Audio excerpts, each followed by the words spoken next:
Je dirais qu'il y a deux profils différents. Vous avez des patientes qui vont venir chercher juste un côté fonctionnel, c'est-à-dire pouvoir remplir le soutien-gorge. Et à ce moment-là, le côté esthétique n'est pas mis en avant, c'est plutôt la reconstruction du volume et de la forme qui va remplir le soutien-gorge.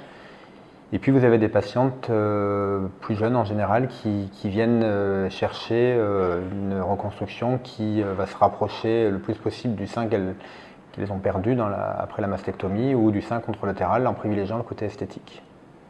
Pour moi, le kinésithérapeute a un rôle très important après le traitement chirurgical du cancer du sein puisqu'il va intervenir à plusieurs niveaux. Bien entendu, en post-opératoire immédiat, il va s'agir d'assouplir les tissus cicatriciels avec un travail principalement de la cicatrice, mais aussi de la région sous la cicatrice lorsque l'on doit envisager une reconstruction par prothèse, par exemple. Il y a aussi un rôle de récupération des amplitudes articulaires de l'épaule du côté de la mastectomie ou de la chirurgie, qui est souvent un petit peu limité du fait du prélèvement ganglionnaire. Et puis je pense qu'il y a aussi un rôle d'accompagnement psychologique puisque les patientes vont plusieurs fois chez le kiné, une vingtaine de fois en général. Donc il y a forcément un rôle qui se crée d'accompagnement et qui favorise le vécu de ce traitement lourd.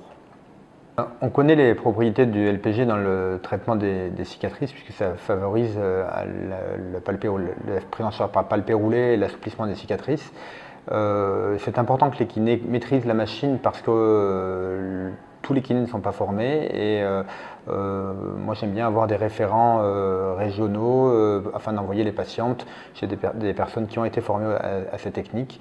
Donc c'est bien que vous ayez développé ce type de partenariat.